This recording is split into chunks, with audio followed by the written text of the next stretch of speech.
आज की क्लास में पीछे क्या हुआ है, एक दो बार से अपनी क्लास नहीं हो पाई है ढंग से, है ना। तो आज की क्लास में हम अपना काम आगे बढ़ाते हैं और अब आप एक एंगुलर मोमेंटम के बारे में एक नई चीज सीख रहे होंगे। एंगुलर मोमेंटम ही चल रहा था लास्ट टाइम, अगर आपको याद हो, principle of angular momentum conservation और वो सब हमने लगाना सीखा था। ठीक है, अब देखिए अब हमें क्या सीखना है। यहाँ पे कोई बॉडी अगर ट्रांसलेशन में है, कोई बॉडी अगर ट्रांसलेशन में है तो उसका angular momentum about a point लिखने का तरीका था r क्रॉस p, ध्यान है। कोई बॉडी अगर रोटेशन में है तो कैसे लिखते थे हम, i इंटू ओमेगा, कैसे बोलिए हम, i इंटू ओमेगा। अगर कोई प्योर रोटेशन में है तो हम क्या लिख दिया करते हैं, i इंटू ओमेगा, ध्यान है कि नहीं। ठीक है, लेकिन अब मैं थोड़ा सा पार्ट इंक्लूड कर रहा हूं। मैं मान के चल रहा हूं कि मैंने आपको प्योर रोलिंग पढ़ाया था, इतना तो पता ही है, v बराबर ओमेगा r वाली बात, ठीक है ना। तो अगर कोई मोशन ऐसा हो जिसमें ट्रांसलेशन भी है, जिसमें रोटेशन भी है, तो वहां पे एंगुलर मोमेंटम कैसे लिखते हैं, तो ये हम सीख रहे हैं। हाँ बोलिए। देखो सुनो, इन्होंने एक सा सवाल पूछा है, अगर मैं सीधा चलूं, मैं आगे चल रहा हूं, तो मेरे पे मुझे चलाने वाला कौन है, फ्रिक्शन है, मुझे चलाने वाला ही फ्रिक्शन है और कुछ नहीं। ठीक है, कोई ऐसे बच्चा है जिसने अपना कंसेंट फॉर्म जमा नहीं करवाया अभी तक, लेआउट जिसने जमा नहीं करवाया, जल्दी लेके आओ, जिसको मिला नहीं है। ऐसा बच्चा है कोई जिसको मिला नहीं है,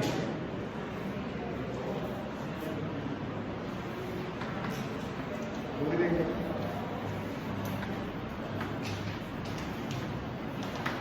एक आपके पास है ना,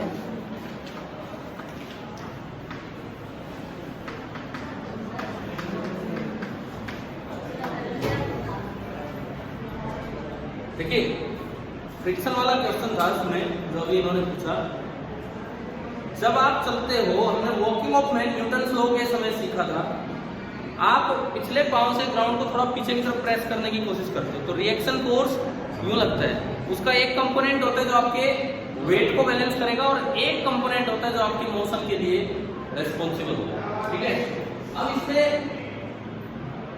अगर कोई नॉर्मल गाड़ी है, तो नॉर्मल गाड़ी है और वो रोड पे चल रही है, वॉकिंग से पहले मैं उस पे आऊँ, नॉर्मल गाड़ी अगर रोड पे चल रही है तो उसमें तो पाँव बार बार उठेगा नहीं, गाड़ी का यूं चलती है, पाँव उठा के, वो तो एक सीधा टायर चलता रहता है। तो उसमें क्या होता है, अगर गाड़ी यूनिफॉर्म वेलोसिटी से चल रही है तो उस वक्त फ्रिक्शन लग ही नहीं रहा है, स्टैटिक फ्रिक्शन होता है और उसकी वैल्यू 0 होती है, क्योंकि अगर फोर्स लग गया तो गाड़ी को एक्सेलरेट होना पड़ेगा, हॉरिजॉन्टली और तो कोई फोर्स है ही नहीं। अगर गाड़ी एक्सेलरेट हो रही है आगे तो फ्रिक्शन किधर लगता है, आगे। अगर गाड़ी डिसेलरेट हो रही है तो फ्रिक्शन पीछे। अगर गाड़ी मोड़ पे मुड़ रही है तो फ्रिक्शन टुवर्ड्स द सेंटर लग जाता है। तो friction is self adjustable in many ways, अपने अकॉर्डिंग वो एडजस्ट होता है। ये अभी तो बता दिया मैंने, जब हम चलते हैं, यही तो बताया मैंने, हम चलते हैं, हम किसकी वजह से चल पाते हैं आगे, ये बताओ, फ्रिक्शन की वजह से। ठीक है, हम यूं ब्रेक कर करके देखें कि अगले पाँव पिछले पाँव, तो उस पर जवाब थोड़ा चेंज हो सकता है। इन जनरल हम चलते हैं अपने पिछले पाँव की मदद से, और जो पीछे वाले पैर से जब आप प्रेस करते हो ग्राउंड को तो फ्रिक्शन किधर लगता है, आगे। कारण देखो, आप ग्राउंड को ऐसे प्रेस करते हो जैसे ये पाँव पीछे जाना चाहे, परंतु फ्रिक्शन अपोजिट रिलेटिव मोशन। तो जैसे ये पाँव पीछे जाना चाहेगा, इसको रोकने के लिए फ्रिक्शन किधर लग जाता है, इसमें आगे। और ना कभी नहीं, आप वॉकिंग ऑफ मैन का अपना डायग्राम देख लो, आप वॉकिंग ऑफ मैन का सिंपल अपना डायग्राम देख लो चाहिए। न्यूटन्स लॉ के नोट्स बनाए आपने, उसमें आदमी बनाया था, वॉकिंग ऑफ मैन का डायग्राम देख लो, उसमें भी दिखाया हुआ है कि फ्रिक्शन आगे लग रहा है। ठीक है, देख लेना अपने नोट्स में जाके। अभी सुनिए, आज की शुरुआत हम यहाँ से करते हैं कि angular momentum of a body in combined translational and rotational motion. तरीका क्या है इसका, ये देखते हैं।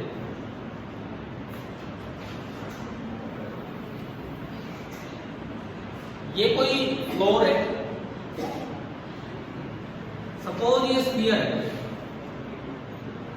कोई एक स्फीयर है और ये स्फीयर मूव कर रहा आगे की तरफ, इसका एक्सेल आगे जा रहा है v0 वेलोसिटी से, ये घूम भी रहा है ओमेगा एंगुलर वेलोसिटी से, और इसका जो रेडियस है, रेडियस दैट इज आर। और मैं आपको रोलिंग पढ़ा चुका हूं, तो हम ये मान के चल रहे हैं कि ये किसमें है, रोलिंग। भाई उस दिन मैंने कहा था कोई बात नहीं, मत नोट करो बाद में दोबारा, पर इतना भी समय नहीं है, बीच में क्लासेज और भी हमारी वेस्ट हुई है, तो आपको अगर वो ध्यान है कहीं तो लिखा होगा रोलिंग वाला पॉइंट, हाँ तो वो ठीक है, इतना ही था और आगे उसको बढ़ाएंगे। देखिए ये रोलिंग मोशन में है, स्लिप नहीं कर रहा है टाइम, ठीक है, मास इसका है m। अब ये बताओ ये ट्रांसलेशनल मोशन है कि रोटेशनल है, कंबाइंड है, मैंने लिखा भी ऊपर CTRN मतलब कंबाइंड है, ये ट्रांसलेट भी कर रहा है और रोटेट एक्सिस मूव भी कर रहा है ना। अब मुझे इसका एंगुलर मोमेंटम लिखना है, तो एंगुलर मोमेंटम लिखने के लिए कोई रेफरेंस पॉइंट होना चाहिए, ये लीनियर मोमेंटम नहीं है, ये एंगुलर मोमेंटम है, तो आपको पहले से पता होना चाहिए कि भाई किस पॉइंट के अबाउट आप एंगुलर मोमेंटम लिख रहे हैं।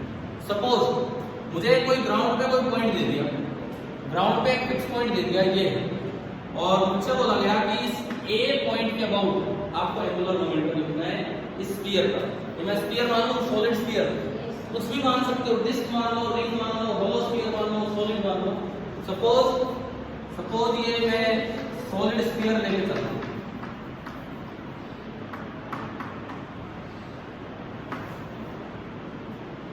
तो देखो एंगुलर मोमेंटम कैसे लिखा जाता है CTRN में, प्योर रोलिंग में नहीं, CTRN में in general combined translational and rotational motion में। प्योर रोलिंग को एक स्पेशल केस है, एक थ्योरम है, इसका प्रूफ हमें नहीं करना क्योंकि वो प्रूफ तो BSc में आती है, BSc फिजिक्स में, लेकिन वो अप्लाई कैसे करनी है वो यहाँ सीखना।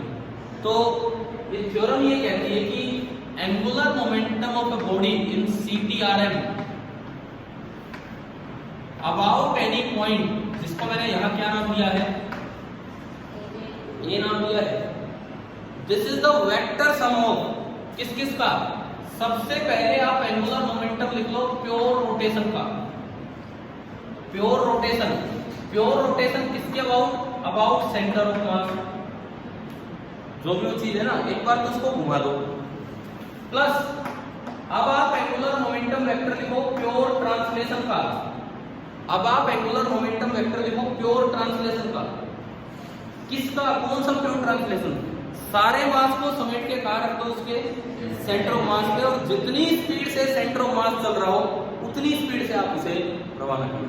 यानी कि ये PTM जो है ये of centre of mass about, देखो इसको अप्लाई करेंगे, हम सीखेंगे ध्यान से, इस थ्योरम का प्रूफ नहीं करना हमें, हमारे काम का है कि थ्योरम अप्लाई कैसे हो, ठीक है, ग्रेजुएशन BSc की थ्योरम है जो सिंपली हम अप्लाई करेंगे। Angular momentum of a body in combined translational and rotational motion about any point A is equal to vector sum of two angular momentum. पहले में क्या कहीं पॉइंट A का जिक्र हुआ है, बताओ, नहीं हुआ, मतलब पहली टर्म तो केवल उस बॉडी पे ही डिपेंड करेगी, और प्योर रोटेशन का फॉर्मूला होता है I इंटू ओमेगा, प्लस एक बार आपने ये लिख लिया, फिर आप सारे मास को समेट के कहाँ रख दो, सेंटर ऑफ मास पे, और फिर सेंटर ऑफ मास पे रखने के बाद जैसे सारा मास जितनी स्पीड से सेंटर ऑफ मास चल रहा है उतनी स्पीड से चला दो, और फिर A पॉइंट के अबाउट निकालना है, तो उसमें लगेगा R क्रॉस P। भाई ट्रांसलेशन मोशन में एंगुलर मोमेंटम लिखने का क्या फॉर्मूला था, R क्रॉस P, और रोटेशन में लिखने का क्या था, I ओमेगा। तो इस थ्योरम ने क्या किया, CTRN को दो मोशन में ब्रेक कर दिया, एक प्योर रोटेशन और एक प्योर ट्रांसलेशन। ये भी दिमाग में रखो, ये अबाउट पॉइंट A लिखना है, क्या प्योर रोटेशन वाले में अबाउट पॉइंट A टर्म आ रही है, नहीं आ रही, ये तो सबके लिए कॉमन होगा कि अबाउट A लिखो, कि अबाउट B लिखो, कि अबाउट C लिखो, लेकिन फिर इसमें ध्यान रखना होगा, ठीक है, जैसे फॉर एग्जांपल मैं इसमें करके दिखाऊं आपको, ठीक है ना, हमने एग्जांपल लिया, क्या लिया ये, सॉलिड स्फीयर। अब वेक्टर सम करना है, थोड़ा इस बात का ध्यान रखना, एक एक करके निकालते हैं। सबसे पहले मैं प्योर रोटेशन मोशन देखूं, प्योर रोटेशन, तो मैंने क्या किया, एक्सिस को रोक दिया, एक्सेल को रोक दिया, और ये एक्सेल किस पे है, रेस्ट पे, और ये घूम रहा है अब कितनी एंगुलर वेलोसिटी से, ओमेगा, सिंपली ओमेगा से घूम, समझ गए हो, कोई भी नोट से चल नहीं रहा, केवल ओमेगा से घूमने लग रहा है। तो बताओ I कितना होगा, L L L। Pure rotation में का क्या फॉर्मूला है, I omega, I about the centre कौन है भाई, 2/5 mr², डिपेंड करता है कि आप कौन सी चीज देख रहे हो, है ना, और इनटू ओमेगा। लेकिन डायरेक्शन का ध्यान रखना पड़ेगा बिकॉज ये वेक्टर सम करना है। डायरेक्शन एक बार बताओगे जी इसकी, आई इनटू ओमेगा, इनवर्ड या आउटवर्ड, जैसे घूम रहा है राइट हैंड को ऐसे घुमा के अंगूठा डायरेक्शन देखो, राइट हैंड को ऐसे घुमा, इनवर्ड। देखो जिस तरह की इसकी सेंस ऑफ रिवॉल्यूशन है, यूं है ना, यूं है भाई, माइनस लेके मैंने नहीं बोला वो जेड एक्सिस देखिए, जेड एक्सिस कुछ नहीं बोल रखा, तो ऐसे नहीं, समझ गए हो ना। ये किधर आया, इनवर्ड, तो इनवर्ड का सिंबल क्रॉस होता है ये हम जानते हैं। तो मेरे पास एक टर्म तो आ गई कि एंगुलर मोमेंटम रोटेशन का आया L1 में बोल दूं उसे 2/5 m ओमेगा r, पहली टर्म कितनी आई, प्लस सेकेंड टर्म कैसे बनाए, सारा मास समेट के कारक है सेंटर ऑफ मास पे, सेंटर ऑफ मास कितनी वेलोसिटी से जा रहा है पहले निकाल दो, सेंटर ऑफ मास तो घूम ही रहा हूं तो सीधा ही चल रहा है v0 से। तो आपने क्या किया, सारा मास समेट के और कितनी वेलोसिटी से आगे चला गया, v0 से। लेकिन क्या इसमें पॉइंट की जरूरत पड़ेगी कि किस पॉइंट के अबाउट लिख रहे हैं, बिल्कुल पड़ेगी। किस पॉइंट के अबाउट आप लिख रहे हैं, ए देखो अपने डायग्राम में, ए यहाँ है, नीचे बैठा है, तो भाई यहां मैंने कहीं ए बैठा दिया, समझ में आ रहा है। अब दूसरी टर्म लिखेंगे, तो ये तो आर और ये पी, बी की डायरेक्शन में तो पी होता है। दूसरी टर्म बताओ कि डायरेक्शन क्या है दूसरी टर्म की, ये तो निकला आई इंटू ओमेगा से, वो कैसे निकलेगा, r cross p, r cross p याद आ रहा है, तो एक बार आर क्रॉस पी करके देखो, एक किधर आ रहा है, आर तो यूं और पी यूं, तो आर क्रॉस पी टेल से टेल मिला के किधर आया, इनवर्ड आ गया। यानी कि ये जो दूसरी अभी तो लिखी नहीं है, डायरेक्शन लिख देता हूं, डायरेक्शन उसकी क्या आएगी, इनवर्ड। इतनी बात आई समझ। अब L2 कैसे लिखे, आर क्रॉस पी पे मत जाओ क्योंकि आर निकालना भी बड़ा हो जाएगा। हाँ, क्या हमने पी इंटू आर परपेंडिकुलर लिखना सीखा था ना, ठीक है। तो पी की लाइन बनाओ, पी की लाइन, ये है पी की लाइन,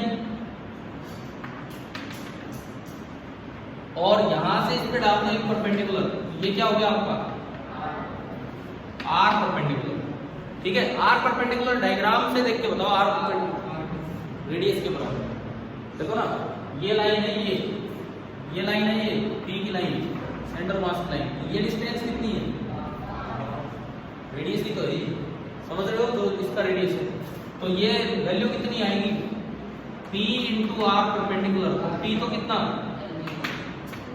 m v0 और ये r capital R radius, direction ये भी इनवर्ड आ गई। अब बताओ दोनों का वेक्टर सम करना है, दोनों इनवर्ड आ गई, दोनों का वेक्टर सम करना है, तो बताओ क्या होगा,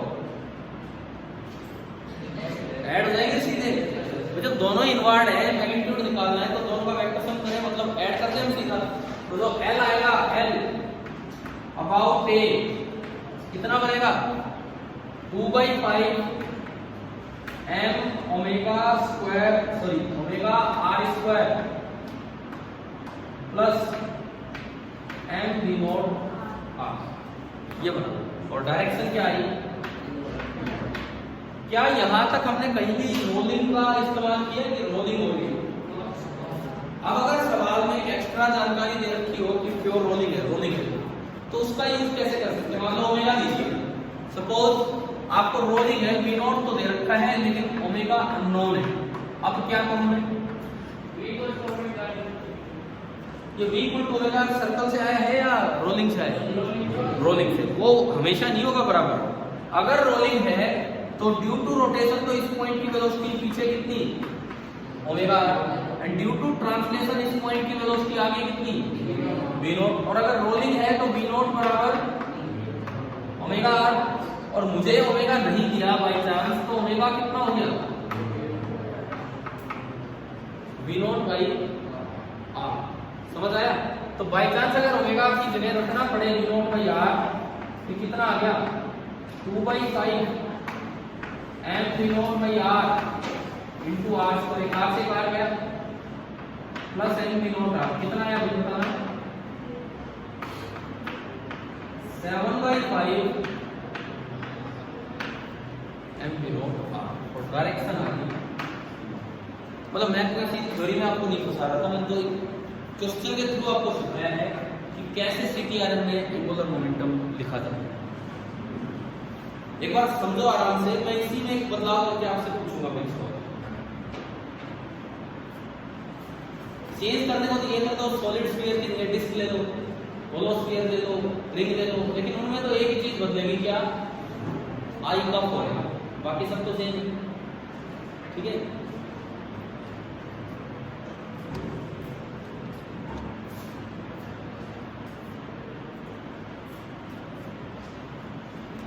बना दिया, ये लिखा करो, साथ साथ अपना काम कर ही लिया। अब मान लो एक पॉइंट यहां है,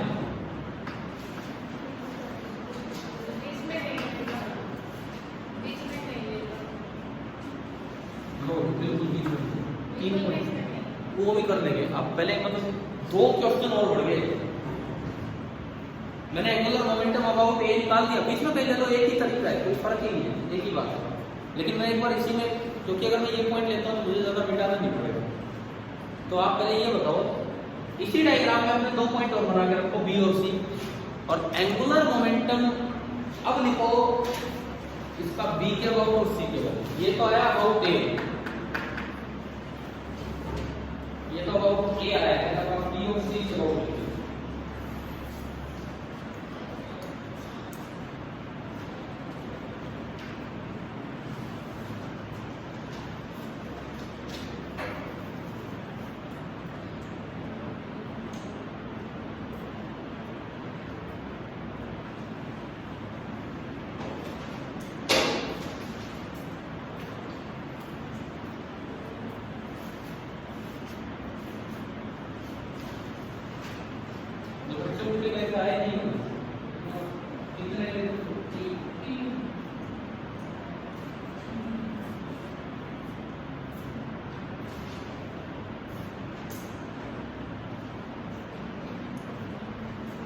आपको बार बार बनाने की जरूरत नहीं है कॉपी में, तो फिर दोबारा स्टार्ट करो।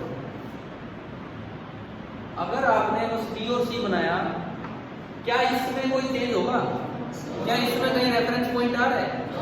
केवल अगला स्टेप कर लेगा आप, लेकिन कर दो, आपसे 3 बार कर दो, एक ही बात है।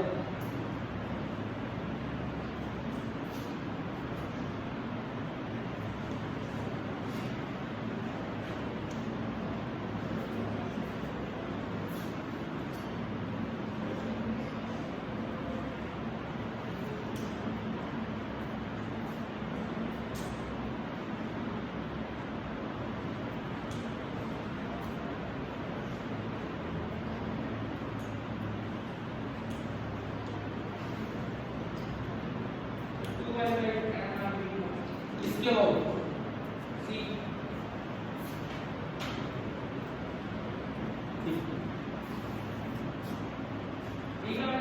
हाँ बिल्कुल इसीलिए लिखे हैं कोई।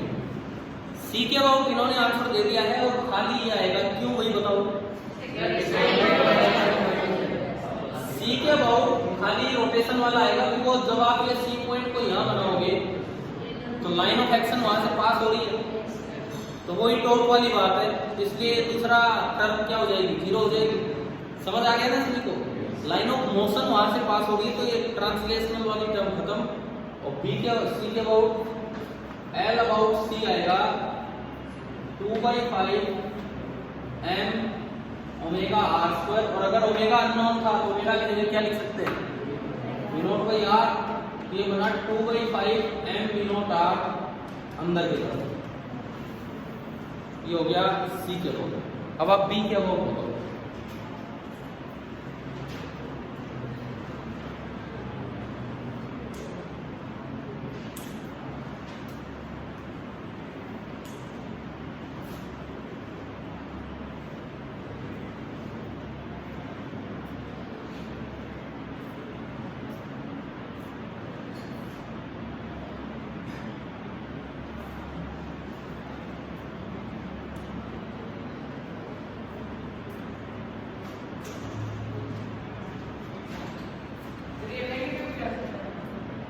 वेक्टर क्वांटिटी है तो अगर अपोजिट डायरेक्शन आ गई तो वेक्टर सम कैसे करेंगे? तो नेगेटिव का मतलब क्या है? आप एक को पॉजिटिव बोलते हो दूसरा नेगेटिव, मुझे वेक्टर की तरह देखना है, मैग्नीट्यूड नेगेटिव कभी नहीं होता है, डायरेक्शन अपोजिट। सही जा रहा है आपको? तो सही जा रहा है जी।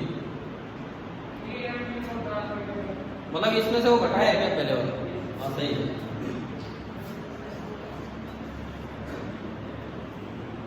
देखो एक सिंगल एग्जांपल से चीजें समझ में आ रही है। हर्षित भाई हो गया? किसके अबाउट निकाला आपने? तीसरा निकाल लिया, बी के अबाउट। पहली टर्म जो है क्या ये रेफरेंस पॉइंट पे डिपेंड कर रही है? नहीं, तो ये तो आंसर यही रहेगा। लेकिन दूसरी टर्म जो है इस बार आप पॉइंट ऊपर दोगे बी, तो ये पॉइंट ऊपर है, दूरी तो वही है, दूरी तो वही है ना, और परपेंडिकुलर सेम रेडियस, लेकिन इस बार आर ऐसे बनेगा और आर क्रॉस पी करेंगे तो आर ऐसे बना, पी आगे, तो आर क्रॉस पी किधर आ रहा है? बाहर। यानी कि इस बार जो ये मोमेंटम है एंगुलर मोमेंटम, ये अंदर ना होके कहां बनेगा? बाहर की तरफ बनेगा। समझ गए? तो फिर आपको बड़े में से छोटा घटाना पड़ेगा। इसमें आप ओमेगा की जगह वी बाई आर रख दो, वी नॉट बाई आर, ये तो बन गया 2/5 m वी नॉट आर अंदर, और ये है m वी नॉट आर बाहर। बड़ा कौन सा है? अंदर वाला है या बाहर वाला? कौन सा बड़ा है? आर वाला बड़ा है ना, तो इसमें से वो घटा दो आप, तो ये आएगा, हाँ, अब बड़े में से छोटा घटा दिया और जो बड़े की डायरेक्शन है ना वो आप दे दीजिए।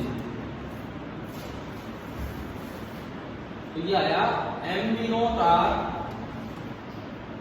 Minus 2/5 m v not r, और बाहर की तरफ ये आ गया 3/5 m v नॉट r। अब बताओ CTRM में एंगुलर मोमेंटम कितना है? तो हमारे पास पूरा एक टॉपिक खत्म करते हैं।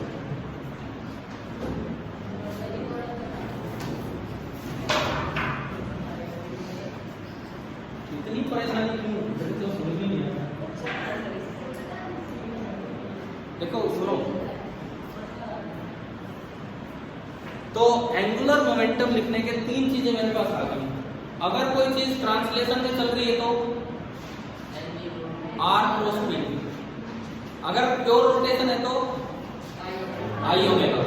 सिंपल ट्रांसलेशन है r cross p, pure rotation है तो आई ओमेगा। और अगर सीटीआर में कंबाइंड, तो मैंने आपको शायद एक एग्जांपल में 3-4 पॉइंट लेके बता दिया। अब एक और एक पॉइंट इनके अकॉर्डिंग लेते हैं। कह रहे थे कि कोई बीच में ले लो, बात एक ही है, कोई फर्क नहीं पड़ना। देखो कोई तरीका होगा। सपोज अब आपसे ना भी लिखने दोबारा चाहे, मान लो यहां कोई पॉइंट दे दिया डी, तो दूरी देगा कि इससे कितना ऊपर, उसको बताएगा वो क्वेश्चन में, कुछ भी दे सकता है वो।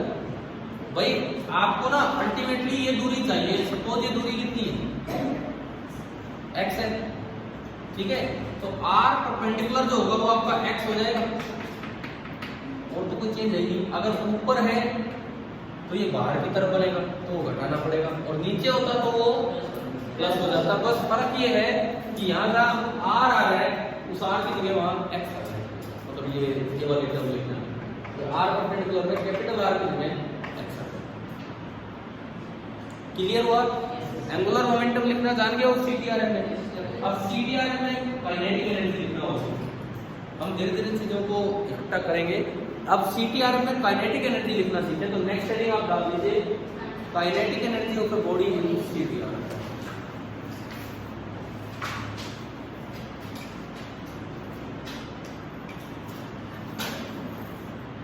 Kinetic energy of a body in CTRM।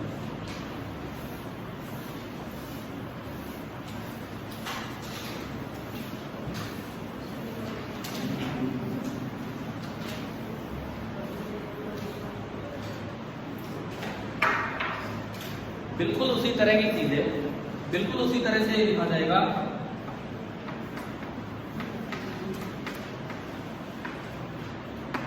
Kinetic energy में कोई अबाउट पॉइंट ए लिखने की जरूरत नहीं है, ये तो ग्राउंड के अबाउट लिख रहे होते सीधा। CTRN में लिखने का तरीका वही है। सबसे पहले क्या कर दो, उसका प्योर रोटेशन किसके about the center of mass. This is equal to kinetic energy of pure rotational motion about center of mass plus सारा मास समेट के कहा रख दो, सेंटर पे, और जितनी स्पीड से सेंटर चल रहे हैं उसको चला दो। ठीक है, ये ऑफ सेंटर ऑफ मास, पहले अबाउट सेंटर मास और फिर सारा मास समेट के सेंटर मास को रखते हैं। वैसा ही है ना एक्सप्रेशन, लेकिन उससे आसान है। उसके ऊपर वेक्टर लगे हुए थे, वेक्टर में हमें डायरेक्शन का ध्यान रखना पड़ रहा था, कभी वो ऐड हो रहे हैं कभी सब्ट्रैक्ट हो रहे हैं। यहाँ तो हमेशा ही क्या होगा, ऐड ही होगा, कोई रेफरेंस पॉइंट देने की जरूरत नहीं है। ठीक है, फिर से हम शुरुआत करें तो वही चीज हम ले रहे हैं, सॉलिड स्फीयर है, यूनिफॉर्म सॉलिड स्फीयर। इसका एक्सेल आगे जा रहा है विद स्पीड v नॉट, घूम रहा है ओमेगा से, और ओमेगा अननोन है। ऑलमोस्ट थोड़ी चीज ले रहे हैं ताकि बहुत ज्यादा नई चीजें ना सोचनी पड़े, काम की चीजें उनके ध्यान से। और मैं कह रहा हूं कि ये प्योर रोलिंग है, खाली रोलिंग भी लिखे तो प्योर रोलिंग ही माना जाता है। ठीक है, क्या मुझे ABC कोई पॉइंट देने की जरूरत है? हमको एंगुलर मोमेंटम नहीं लिख रहे, हम क्या लिख रहे हैं, काइनेटिक एनर्जी। आप कोशिश करो, ट्राई कीजिए। ओमेगा अननोन है, उसको लास्ट में गायब कर दें।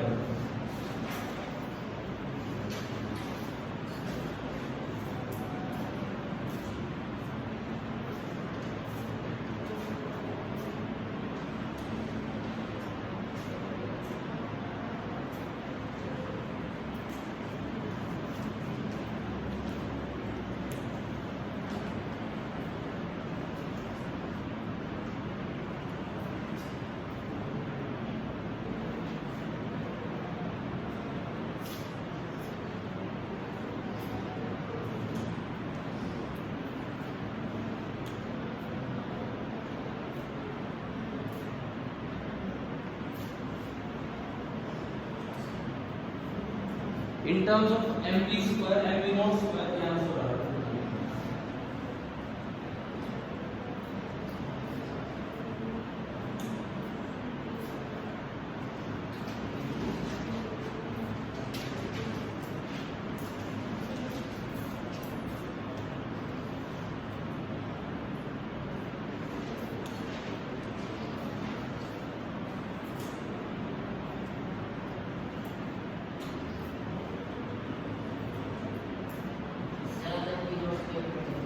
सही, 7/10 mv नॉट स्क्वायर।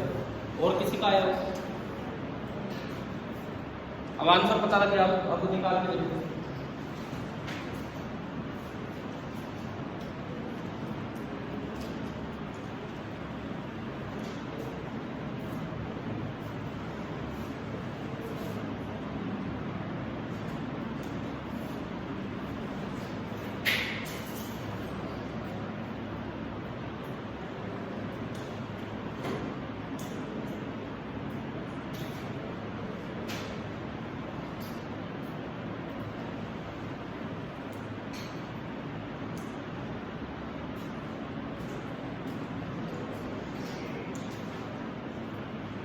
भाई और किसी का भी नहीं आ रहा, बस आ गया, हाथ ऊपर करें तो जिसका आंसर आ गया 7/10 mv नॉट स्क्वायर। मनीष नहीं हुआ तो सुनो, आप ही बताइए मुझे। ठीक है, सबसे पहली बात, इसको दो पार्ट में ब्रेक करके देखें। पहला motion pure rotation. Pure rotation जब होता है अबाउट द सेंटर, तो उसकी काइनेटिक एनर्जी का क्या फॉर्मूला है?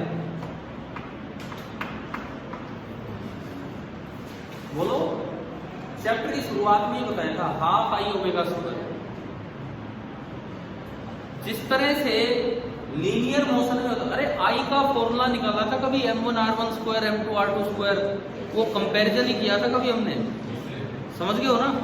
वो सबकी एनर्जी लिखी थी, काइनेटिक एनर्जी सबकी, और जो ब्रैकेट में जो बचा था उसी को आई बोला था हमने। Half I omega square. हो सकता है यही ध्यान ना आया हो आपको, इसीलिए नहीं हुआ। वैल्यूज पुट करें, आई कितना है, ये सॉलिड स्फीयर है, अबाउट द सेंटर 2/5 mr²। तो मैंने ये पुट किया हाफ 2/5 mr² इंटू ओमेगा। अब प्योर रोलिंग का यूज कर लो, ओमेगा अननोन है भाई। प्योर रोलिंग कहती है कि वी नॉट बराबर क्या मिलेगा, ओमेगा आर। तो ओमेगा कितना हो जाएगा, वी नॉट बाई आर। तो आपने ओमेगा की जगह रखा वी नॉट बाई आर, तो v not square by r square. 4 square से आर स्क्वायर गया, 2 से 2 भी गया। तो पहली टर्म आ रही है 1/5 m वी नॉट स्क्वायर। बताओ फर्स्ट टर्म समझ आई, प्लस सेकंड टर्म में आपको सारा मास समेट के सेंटर पे रख देना। और सेंटर कितनी स्पीड से जा रहा है, वी नॉट से। ये भी सेकंड थ्योरम है ग्रेजुएशन की, बीएससी की। असल में बच्चे वहाँ बीएससी में जो बच्चे होते हैं उन्हें इस बात से भाई देखो, तो अच्छे बच्चे तैयारी ढंग से कर रहे हो तो बात अलग। ज्यादातर बच्चे ना उन्हें इस बात से मतलब नहीं होता है थ्योरम अप्लाई कैसे होती है, वो प्रूफ ख्याल करते रहते हैं। क्योंकि उनके यूनिवर्सिटी एग्जाम में सबका क्या आता है, प्रूफ आता है, डेरिवेशन आता है। हमारे वो नहीं है, बिल्कुल नहीं आना, क्योंकि 11वीं के सिलेबस में इनका प्रूफ भी नहीं है। हमें इनको अप्लाई करना सीखना है कैसे होता है। ठीक है, एक एंगुलर मोमेंटम वाली थ्योरम थी और दूसरी काइनेटिक एनर्जी। तो देखिए सारा मास समेट के सेंटर पे मान के, और सेंटर की स्पीड देखो, सेंटर कितनी स्पीड से जा रहा है, वी नॉट से। तो ये इसकी काइनेटिक एनर्जी तो होगी half m v not square, और ये है 1/5 m वी नॉट स्क्वायर। तो दोनों का सम कर दो, कोई डायरेक्शन का तो चक्कर ही नहीं है। तो m v not square by 5 plus m v not square by 2, LCM आया 10 और 2 प्लस 5, तो यानी कि ये कितना बना 7/10 m वी नॉट स्क्वायर।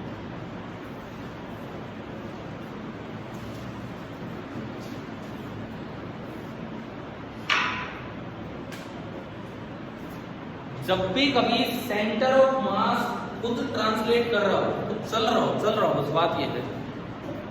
जब भी कभी सेंटर ऑफ मास खुद चल रहा हो तो आप ये फॉर्मूला लगा सकते हैं, चाहे आपको दिखने में वो CTRM दिखे, चाहे दिखने में वो CTRM ना दिखे।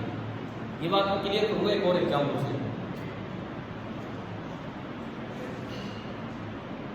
ये हो गया, नोट करते हो ना साथ साथ।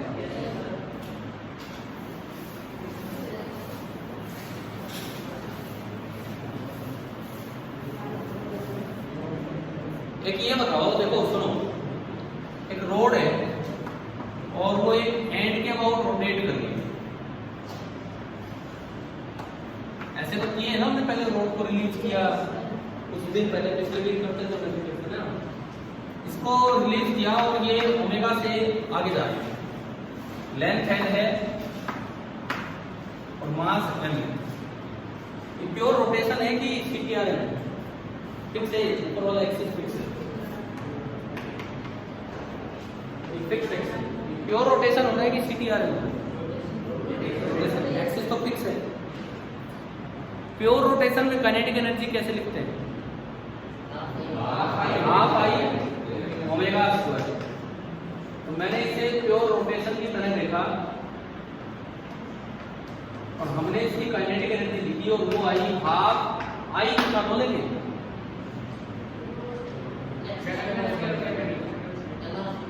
आर नहीं है कुछ नहीं, ml स्क्वायर बाई 3 या ml स्क्वायर बाई 12,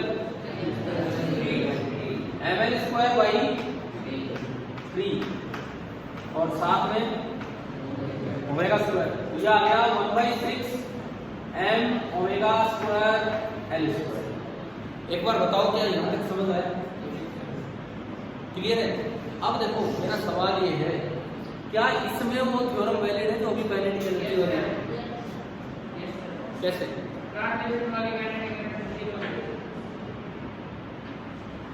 क्या सेंटर ऑफ मास की वेलोसिटी 0 है? एक बार मुझे देख के बताओ, क्या जिस समय दिखाया गया है क्या सेंटर ऑफ मास की वेलोसिटी 0 है? क्या सेंटर मनीष आप बताओ, क्या सेंटर ऑफ मास की वेलोसिटी 0 इस वक्त? तो फिर ट्रांसलेशनल वाली खत्म कैसे होगी? क्योंकि हमने दिया बड़ा सारे मास को सेंटर पे मान के और जो सेंटर की वेलोसिटी हो मान लो तो वो तो 0 ही नहीं है। मेरा सवाल है क्या वो CPRM वाला फॉर्मूला वैलिड है कि नहीं? हाँ भी भरे जा रहे और फिर बता क्या ना है भाई, भले ही ना हो प्योर रोटेशन है। मैं ये पूछ रहा हूँ क्या सेंटर ऑफ मास की वेलोसिटी 0 है क्या इसमें?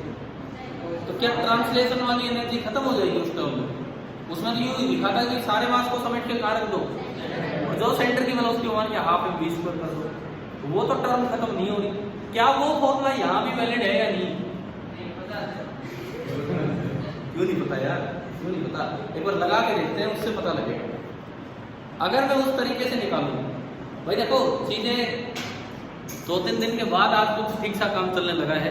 बीच में कभी तो हम उस टेस्ट के चक्कर में कि पता नहीं रोटेशनल काइनेटिक्स आ रहे हैं, कभी एक आध बार नीचे आप चले गए हो, लेकिन आज की क्लास समझ आ रही है कि नहीं? क्लियर है ना? तो देखिए अभी अगर मान लो मैं इसे CTRM छोड़ो जनरल फॉर्मूला है उसकी तरह अप्लाई करना चाहूँ, तो उसकी तरह अप्लाई करना हो तो सबसे पहला काम क्या करना है? प्योर रोटेशन किसके अबाउट?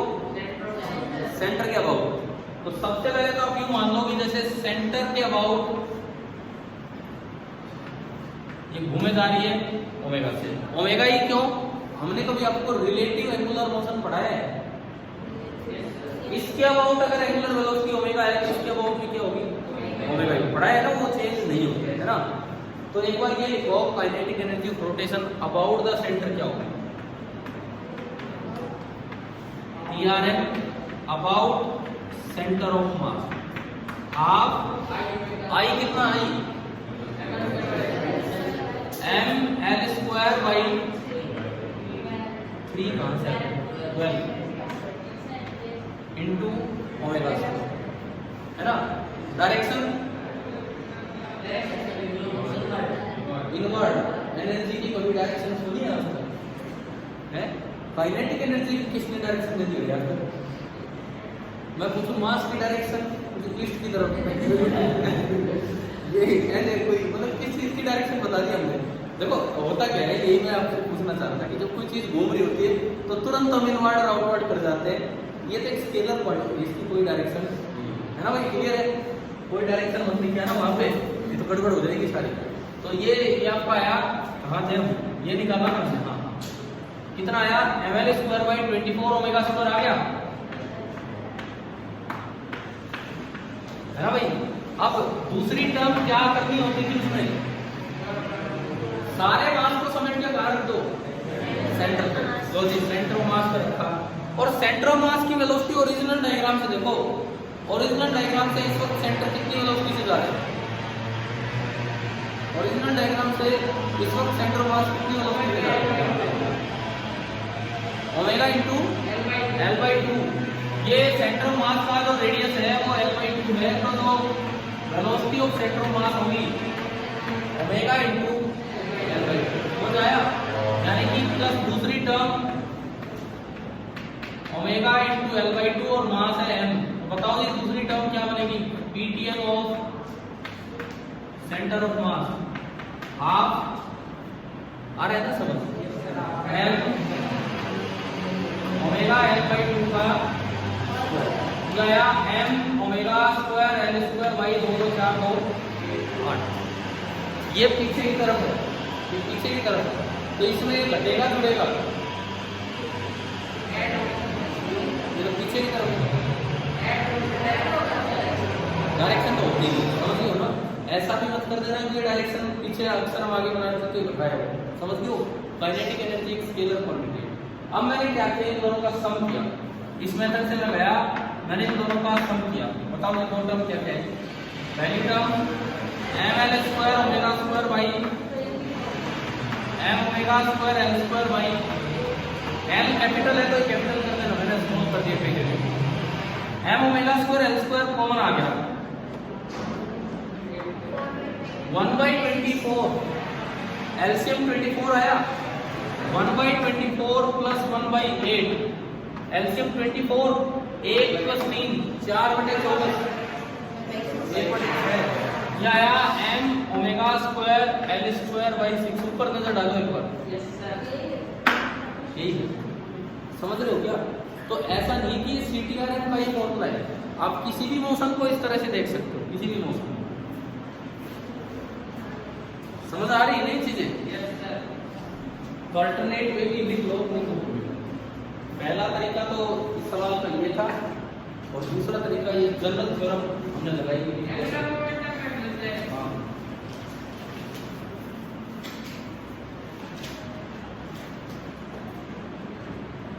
बड़ी जनरल सी थ्योरम सही है।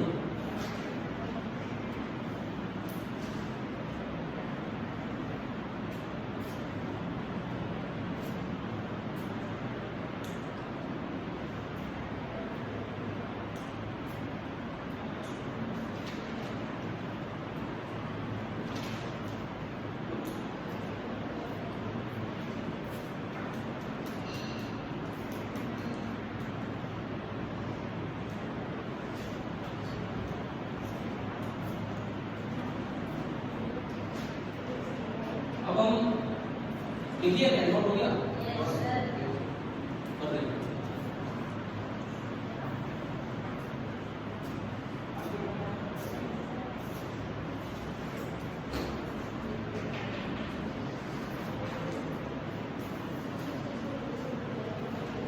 अब हम यार नोट के आते हैं एक बार अपना जो रोलिंग वाला मोशन था, कुछ बातें मैंने आपको उसके बारे में बता दी थी, कहीं तो लिखा होगा और नोट किया तो काम उसको ढंग से लिख लेना उसे। ठीक है, हाँ बढ़िया है, कोई बात नहीं। वो मुझे लगा कि परंतु फिर अगली क्लास भी ऐसी चलेगी तो इतना टाइम नहीं उसको दोबारा सुनना पड़ेगा। करेंगे आगे बढ़े। रोलिंग मोशन में जो पाथ था, पाथ बताया था कौन सा पाथ? रोलिंग मोशन में जो पाथ था, पाथ का नाम दिया था मैंने। हाँ, कौन सा है बताओ? Cycloid path. तो नेक्स्ट तरीका आप डालना है इसके बाद। हाँ यार ये लिख लेना भाई, फिर और कहाँ लिखोगे, थोड़ी जगह छोड़ दो उसे।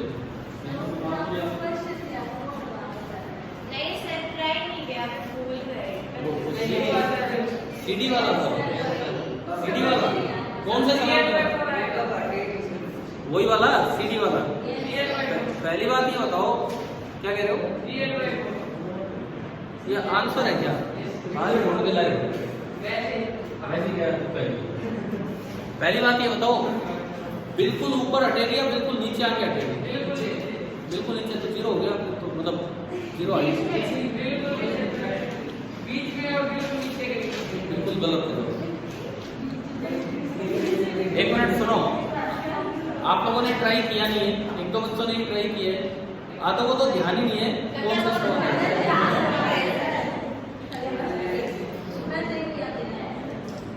कल करके लाएंगे वो ट्राई ढंग से सभी। हर एक बच्चा बताओ।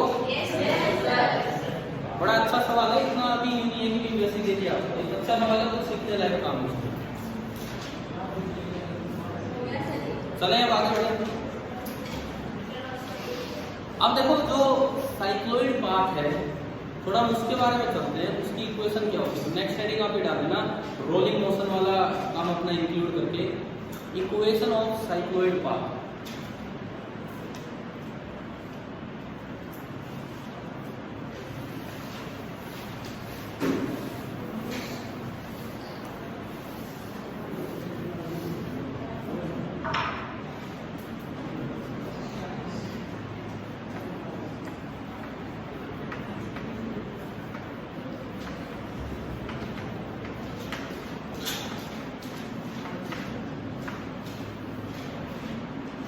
देखो जैसे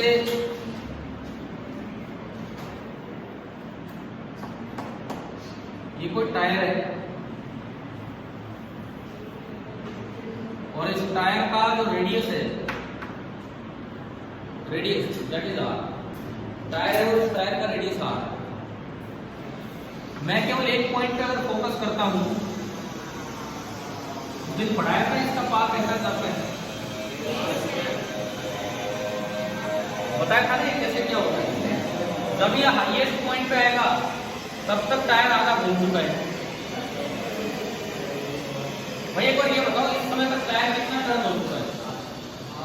ये पॉइंट ए है और ये पॉइंट जब टायर पे सबसे ऊपर पहुंचा तो टायर आधी लंबाई जा चुका है, मतलब कितना आगे जा चुका है टायर, और फिर दोबारा से इसे आधा और आगे जाना है पाई आर। जब ये यूं होगा तो दोबारा फिर से टायर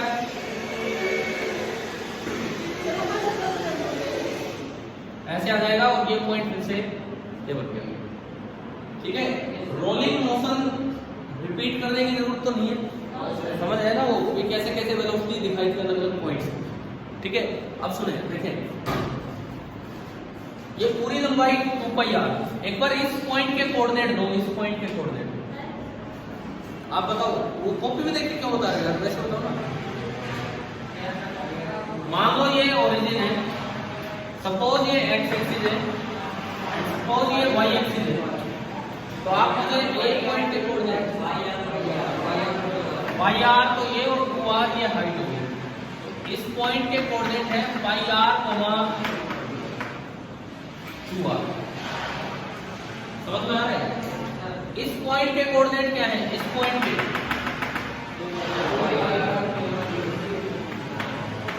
और इस पॉइंट के 0, तो इसको बोला जाता है 1 आर्क ऑफ द साइक्लोइड। और in terms of angle, in terms of phase बात की जाएगी कि भाई एक आर्क पूरा होने का मतलब है कि 2 पाई एंगल पूरा हो गया। तो पैरामेट्रिक इक्वेशन पढ़ी है पैराबोला में, और ये तीसरा पैरामीटर लेके हम इक्वेशन को रिप्रेजेंट करते हैं। तो मान लो जो वेरिएबल पैरामीटर आपने लिया, सपोज इसमें जो वेरिएबल पैरामीटर आपने लिया वो पैरामीटर कितना है, क्या है, थीटा। और मैं कहता हूं एक आर्क पूरा होने का मतलब है कि यहाँ थीटा 0 और यहाँ पे थीटा पूरी एक साइड के मतलब कितना हो गया 2 पाई। 2 पाई मतलब 360 डिग्री, रेडियन में ही लिखा जाता है। बीच वाले पॉइंट पे थीटा कितना हो गया, पाई हो गया। ठीक है, अब आप ये बताओ यहाँ x कितना है, देखिए at theta equal to 0, at theta equal to 0 x कितना है 0 एंड y कितना है 0। दिख रहा है? At theta equal to pi x कितना है पाई आर, दिख रहा है ना, r इंटू पाई, और y कितना है 2r। ठीक है, at theta equal to 2 pi x बोलो कितना 2 पाई r इंटू 2 पाई, और y से कितना हो गया 0।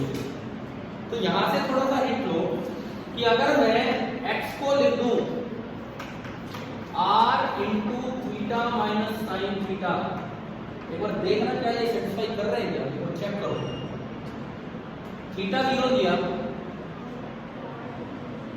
0 0 0 हो गया है ना, थीटा पाई दिया, साइन 180 कितना होता है 0, साइन 0 0 होता है, तो साइन 180 भी कितना होता है 0। समझ गए हो? तो ये आपका 0 हो गया, तो ये पाई क्या बना, क्या पाई आर है ना, आर पाई पाई आर है ना। फिर आपने थीटा दिया 2 पाई, साइन 2 पाई कितना होता है 0, नहीं आ रहा है, तो यहाँ 2 पाई रखोगे तो x कितना आएगा r into pi r, 2 pi r. बताओ x वाली सेटिस्फाई होगी पैरामीटर। अब देखो y, अगर मैं लूँ y r into 1 minus cos theta, इसको चेक कर लो, थीटा 0 को कितना आएगा भाई 1 माइनस 1 0 आ गया। इधर चेक करो ना, थीटा 0 पे y कितना है 0। फिर आपने थीटा लिया पाई, कोस पाई होता -1, कोस पाई होता -1, तो माइनस माइनस +1 1 + 1 2r, 2r दिख रहे हैं, और फिर आप लेंगे 2 पाई, cos 2 पाई वही होता है जो कि 0 होता है, cos 0 कितना होता है 1, cos 2 पाई भी 1 और 1 माइनस 1। आप बताइए आपको इक्वेशन मिल गई, मैंने समझाते हुए बताया कि क्या है। तो ये जो है ये आपके साइक्लोइड पाथ की these are the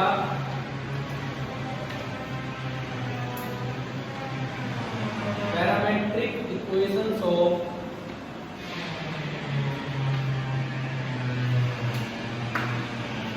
cycloid path। और ये मैंने आपको बता दिया था उन इक्वेशन से इंटीग्रेशन से ये दूरी निकाली जाती है, कितनी होगी ये लेंथ? ना भाई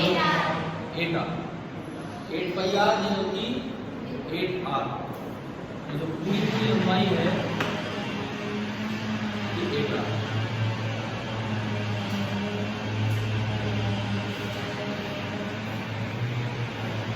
अरे रिकॉर्डिंग का फायदा क्या है?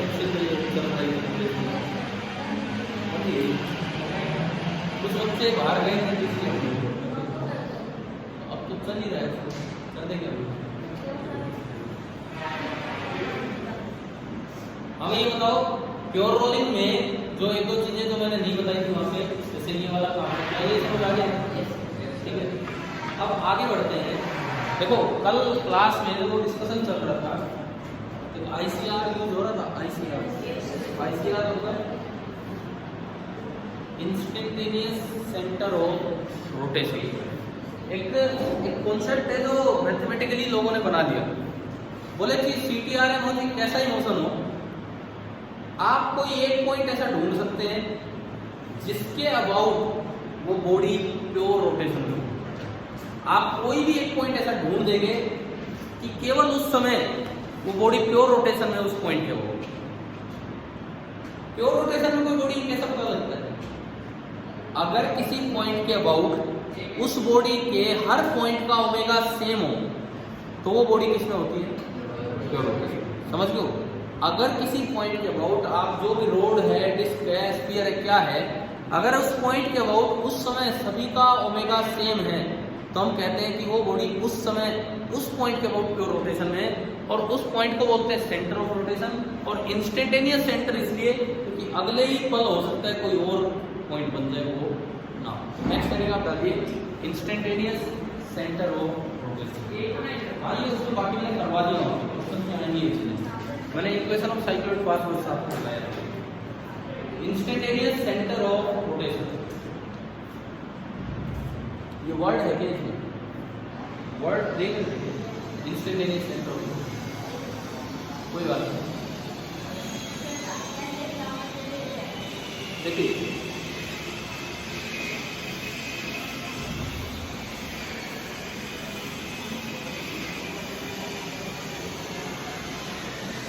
एक एग्जाम्पल हम लें। आपने एक क्वेश्चन कई बार किया, कल भी देखा। ये दीवार है और ये फ्लोर है,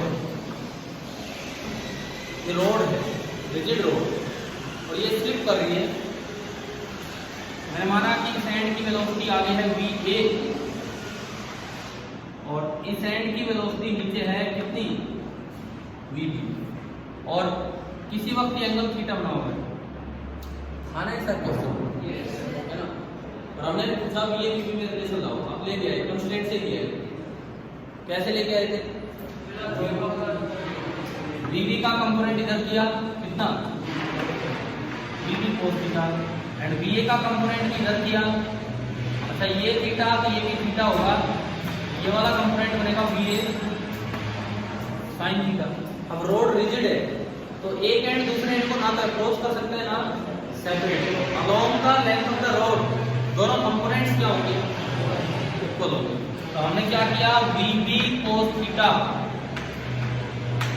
that is equal to VA into sin theta. हम ले आते हैं कि VB बराबर VA इनटू tan।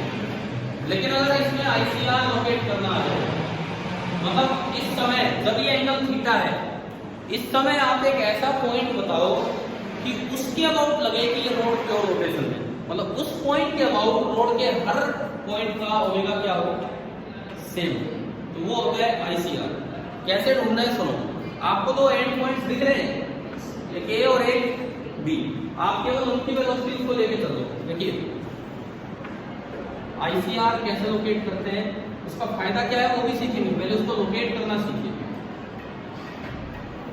ये रोड है, इस समय इसका ये एंड नीचे आ रहा है, तो भाई यूं बताओ, अगर किसी पॉइंट के अबाउट ये सर्कल में घूम रहा हो, अगर किसी पॉइंट के अबाउट ये सर्कल में घूम रहा हो, तो सर्कल में जब कोई चीज घूमती है तो वेलोसिटी टेंजेंशियल होती है, यानी कि उसका जो पाथ है या तो यूं होगा और या भाई अगर इस वक्त BB नीचे है और ये एक सर्कल में घूम रहा है, तो वेलोसिटी तो हमेशा सर्कल की क्या होती है, पाथ के टेंजेंशियल। तो या तो इसका सर्कल उधर बनेगा और या इसका सर्कल इधर बनेगा। तो सर्कल का पॉइंट जो सेंटर पॉइंट है वो तो रेडियस वाली लाइन पे होगा। तो अगर ये टेंजेंट वाली लाइन है तो रेडियल लाइन ये बनी कि नहीं बताओ, समझ आ रहा है? मतलब इस वक्त अगर B पॉइंट नीचे जा रहा है तो ये श्योर है कि उसकी रेडियल लाइन ये होगी ICR के हो, जिस पॉइंट के अबाउट ये सर्कल में जाना है। यही काम दूसरे में करो। दूसरा वाला पॉइंट किधर जा रहा है इस समय, आगे जा रहा है BA से, तो बताओ इसका सर्कल का सेंटर किधर होगा, ये टेंजेंशियल जा रहा होगा, तो या तो सर्कल U बनेगा या फिर सर्कल U बनेगा। समझ रहे हो ना? मतलब दो पॉसिबिलिटीज हैं कि या तो ऐसे सर्कल में घूम रहे हो या ऐसे सर्कल में, तो जो रेडियल लाइन हो ये बनेगी। ये तो मैंने बनाई रेडियल लाइन ऑफ B,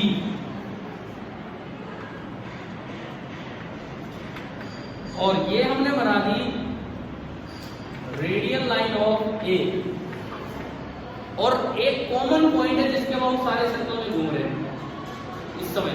तो इस समय कहाँ है वो कॉमन पॉइंट, दिख गया क्या आपको? कहाँ मिल रही है दोनों को रेडियल लाइन? यहाँ मिली है, यहाँ मिली है, तो ये पॉइंट इस समय क्या हो जाएगा, इंस्टेंटेनियस सेंटर ऑफ रोटेशन। और दरअसल ये यूं ही घूम रहा होगा, और ये भी बाहर नहीं, यूं घूम रहा होगा। पहली बात क्या है, ICR लोकेट कैसे किया, क्या वो समझ आ गया? ठीक है। अब दूसरी बात, दो पॉइंट आपस में इंटरसेक्ट कर दिए तो ICR आराम से लोकेट हो गया।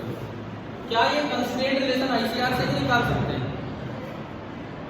जब ये ICR है तो इसके अबाउट सारे सेम ओमेगा से घूम रहे होंगे, तो जो उसका ओमेगा होगा वही इसका ओमेगा होगा। सपोज ये लेंथ मैंने कही x है और ये मैंने कहा कि ये y है, तो आप एक बार यूं बताओ, इस सेंटर के अबाउट इसका रेडियस तो x है और इसकी स्पीड है vb, इस सेंटर के अबाउट, इस इंस्टेंटेनियस सेंटर ऑफ रोटेशन के अबाउट ये पॉइंट लीनियर स्पीड जा रहा है vb से और रेडियस x में घूम रहा है, तो ओमेगा कितना होगा? लीनियर स्पीड बराबर होता था ओमेगा इनटू रेडियस, होता था ना। vb को आप लिख सकते हैं ओमेगा इनटू x, तो ओमेगा यहां से कितना आया, इसका का ओमेगा है vb बाई x। और मैं कह रहा हूं कि अगर ये ICR है तो इसके अबाउट इस समय सबका ओमेगा क्या होगा, सेम। इसका ओमेगा लिखवाओ, इसका दूसरे वाले का ओमेगा VA अपॉन उसका रेडियस, और उसका रेडियस कितना है y। और अगर ये ICR है तो दोनों का, तीनों का, चारों का, सबका ओमेगा क्या होगा, इक्वल। तो मैंने इनको इक्वेट किया तो VB upon x is equal to VA upon y, और VB कितना आ गया, VA into y by x। अब y बाई x ढूंढ के लाओ ट्राइंगल से, ये थीटा है, ये थीटा है, तो ये भी थीटा है, दिया था। x y y नहीं आएगा, हो सकता है क्या लिखा हमने VB, हाँ x y y आएगा। x y y ढूंढ के लाओ इस ट्राइंगल से। इस ट्राइंगल में x y y कितना है, थीटा की टर्म्स में tan थीटा है ना, tan थीटा बराबर x y y। तो मेरा रिलेशन आ गया VB that is equal to VA into tan theta, और यही रिलेशन आपका पहले आया। तो अभी तो हम केवल ICR लोकेट करना सीख रहे हैं कि ICR लोकेट कैसे किए, समझ आया क्या? और उससे वो कंस्ट्रेंट रिलेशन भी बन गया। अब दिक्कत कहाँ होती है, अगर दोनों लाइन एक ही लाइन बन जाए, या तो दो अलग थी जहाँ भी कट कर ली, या तो दो अलग थी जहाँ भी कट कर गई, वही पॉइंट क्या हो गया आपका ICR। दोनों लाइन ही एक बन जाए, फिर क्या सारे पॉइंट ICR हो? वो कैसे ढूंढते हैं? एक क्वेश्चन की तरह हम लेके चलें, अगर दोनों पॉइंट्स से जो लाइन बने सेम लाइन बन जाए तो उसमें ICR कैसे लोकेट किया जाए? ICR का मतलब क्या है, क्या ये समझ आ रहा है? एक ऐसा सिंगल पॉइंट, चाहे बॉडी सर्कल में नहीं चल रही है, लेकिन एक ऐसा सिंगल पॉइंट कि एक इंस्टेंट पे उस वक्त उस पॉइंट के अबाउट लगता है कि सारे पॉइंट उसी पॉइंट के अबाउट घूम रहे हैं ओमेगा से। एक इंस्टेंट पे लगता है कि सारे पॉइंट उसी पॉइंट के अबाउट ओमेगा से घूम रहे हैं, और वो पॉइंट आपका ICR। ठीक है, एक क्वेश्चन लेते हैं, उसमें आप करके दिखाएंगे। भाई अगर नोट नहीं हुआ मैं करूँगा।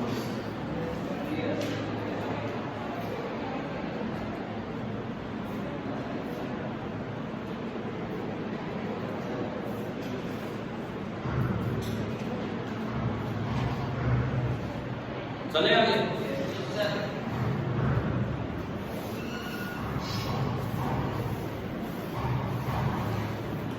सपोज आपको ये दिया हो कि एक रोड है,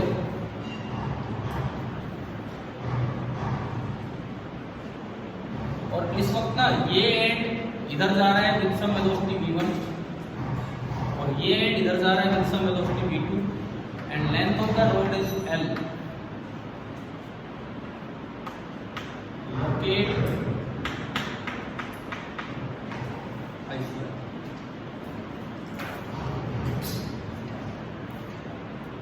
ये सवाल हमने दिया, आप इसमें इंस्टेंटेनियस सेंटर ऑफ रोटेशन को लोकेट कीजिए।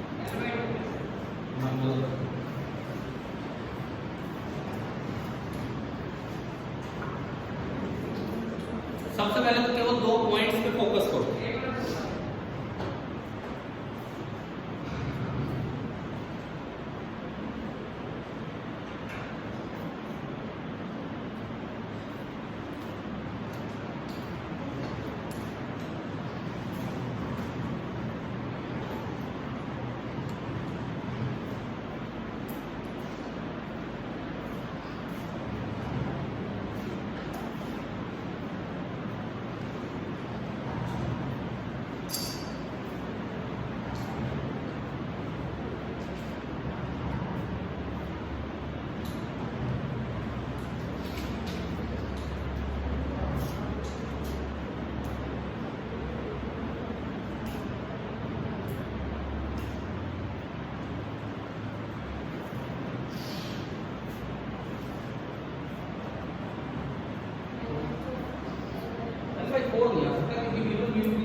ये हो सकता है, मतलब v1 v2 की टर्म्स में नहीं।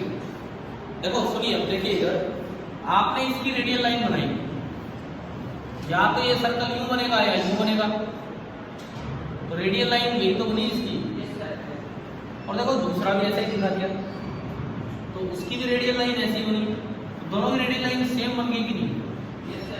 तो अगर एक जगह इंटरसेक्ट करती तो वही ICR होगा। अब कैसे ढूंढा ICR? अच्छा सुनो, पहला सवाल, मैं अगर इस पॉइंट को A बोलता हूँ, इसको B, तो आपको ये कैसे पता लगा कि AB के बीच में लेना है, या A से बाहर लेना है, या B से नीचे लेना है? ये तो देखो लाइन तो पूरी है ना, लाइन तो पूरी है। ये कैसे आपने डिसाइड किया कि AB के बीच में लेना है कि ऊपर लेना है कि नीचे लेना है? सेंस देखो, सेंस ऑफ रोटेशन। ये पॉइंट इधर जा रहा है, उधर जा रहा है, और ये पॉइंट इधर आ रहा है। अगर ICR नीचे होता, सुनो, अगर ICR नीचे होता तो वो आगे जा रहा है तो पूरी रोड उधर जाती दिखती, तो ये भी किधर जाता? उस साइड, या फिर दोनों इस साइड आते। अब ICR कहाँ है इसका मतलब, क्योंकि उसको लगेगा कि ये तो उधर जा रहा है और ये हिस्सा इधर। समझ आ रहा है क्या नहीं आया? बताओ, आ गया ना? मतलब इसकी सेंस ऑफ रिवॉल्यूशन देख के आपको पता लगाना है। ठीक है, अगर दोनों की सेम सेंस ऑफ रिवॉल्यूशन होती थी, या नीचे होता या ऊपर होता, चलेगी उसको भी। मान लो हमें नहीं पता कहाँ है, मैंने माना कि भाई दिस इज ICR, और मैंने माना A से कितनी दूर है, x, तो b से कितना हो गया l माइनस एक्स, ओमेगा ही तो लिखना है। अगर ICR है तो उसके अबाउट सबका ओमेगा सेम होगा। इसके अबाउट a का ओमेगा कितना, v बराबर ओमेगा इंटू एक्स, तो ओमेगा ऑफ a कितना बना v1 बाई एक्स। अरे समझ, ओमेगा ऑफ b क्या बनेगा v2 by l minus sense भी सेम होनी चाहिए, चेक करना है। इसके अबाउट ये एंटी क्लॉकवाइज घूम रहा है, उधर जा रहा है, और इसके अबाउट ये भी इधर आ रहा है, तो ये भी कैसे घूम रहे हैं एंटी क्लॉकवाइज, यानी कि दोनों एंटी क्लॉकवाइज है, दोनों सेम सेंस है। ठीक है, यहां से x निकालना, इनको आपने इक्वेट किया v1 by x v2 upon l minus x, cross multiply किया v1x ना v1l minus v1x is equal to v2 into x, क्या आगे जुड़ेगा v1l अपॉन v1 प्लस, ये आपकी x की वैल्यू है। तो अभी ये ICR लोकेट करना आया कि नहीं आया, ठीक है। इसी क्वेश्चन में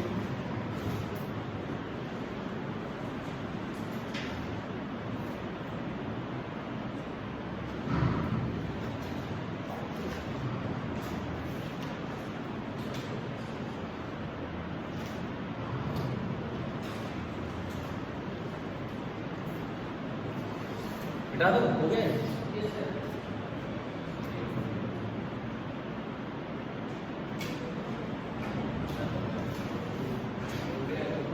हो गया।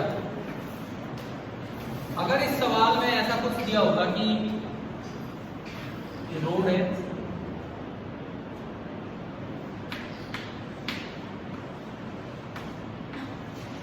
अब ICR लोकेट करना है, ऐसा दिखा कहाँ होगा। अगर मैं इसको A बोलूं, इसको B, A और B के बीच में होगा, या A से ऊपर होगा, B से नीचे, पहली बात तो ये, फिर निकालोगे आप होगा कहाँ, ये डिसाइड करो। देखो ये तो श्योर है, इस लाइन पे होना है। क्यों श्योर है, क्योंकि इसका जैसा मोशन है, इसकी रेडियल लाइन यही बनी, और इसका भी जैसा मोशन है, क्योंकि वेलोसिटी टेंजेंशियल होती है, तो इसकी भी रेडियल लाइन यही बनेगी। दोनों की रेडियल लाइन बिल्कुल सेम है, समझ गए हो, रेडियल लाइन सेम है। तो अब आपको ढूंढना है कि ए बी के बीच में होगा, बी से नीचे होगा, ए से ऊपर। नहीं यहाँ पर ठीक है, बीच में नहीं होगा, क्योंकि बीच में होता तो एक क्लॉकवाइज घूमता और एक, अच्छा, अरे जिस पॉइंट के और देखते हो सेम सेंस होनी चाहिए। अगर बीच में होता, हाँ सही बोल रहे हो आप, अगर बीच में होता इसको देखते हो तो एक नजर आएगा क्लॉकवाइज घूमते हो और एक नजर आएगा एंटी क्लॉकवाइज, जबकि ऐसा नहीं हो सकता है ना, सही है। नहीं मुझे ये बताओ ऊपर है कि नीचे है,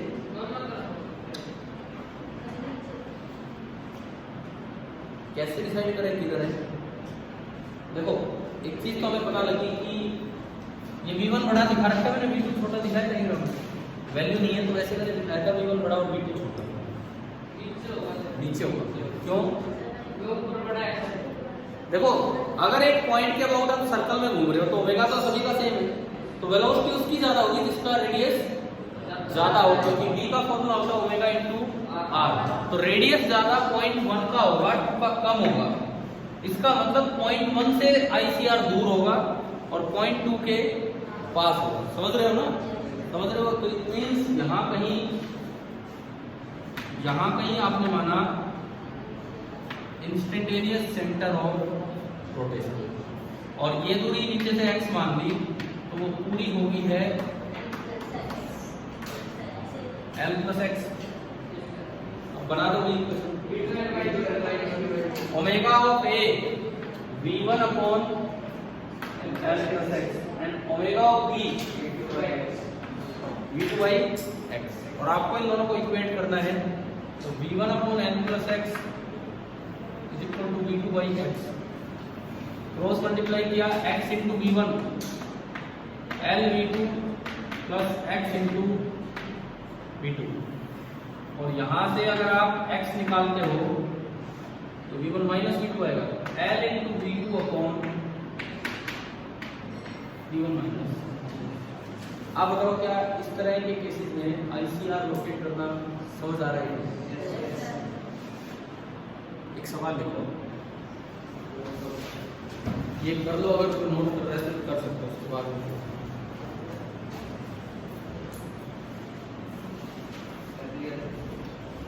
sphere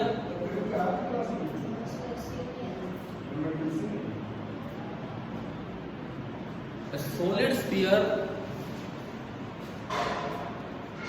is in pure rolling motion on ground.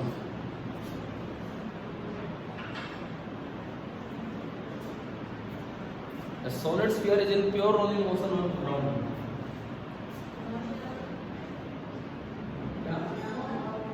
Ground. Locate its ICR.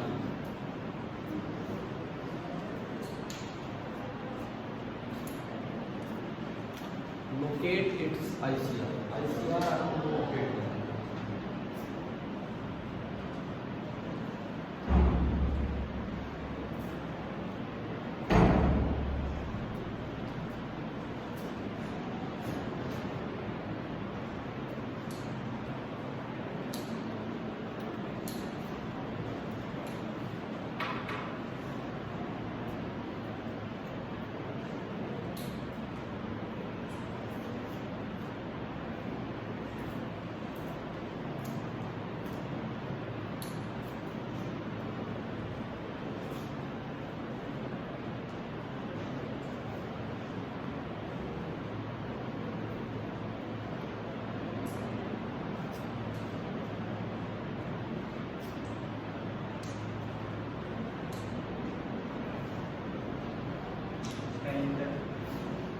Centre तो नहीं होगा।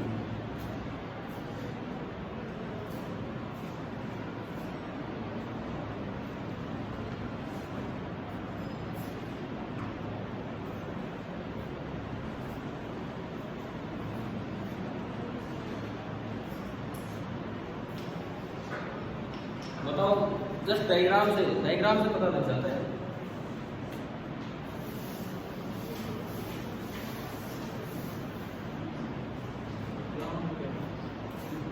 क्या ग्राउंड पे तो दुनिया भर के पॉइंट है, कौन सा पॉइंट? ग्राउंड पे तो दुनिया भर के पॉइंट। बोलो, आंसर है कॉन्टेक्ट पॉइंट। आंसर इसका है कॉन्टेक्ट पॉइंट। जिस वक्त जो भी कॉन्टेक्ट पॉइंट होगा ना, वही क्या रहेगा इसका, ये इंस्टेंटेनियस होता है, बार बार चेंज होता रहेगा। आप साइक्लोइड पाथ बनाना, और मैंने अलग अलग जगह वेलोसिटीज भी निकलवाई थी उस दिन, है ना, अलग अलग पॉइंट्स की वेलोसिटी निकलवाई थी, सबकी टेंजेंशियल लाइन दिख रही है। रेडियल लाइन बनाओगे वो सारी कहाँ जाके इंटरसेक्ट करेंगी?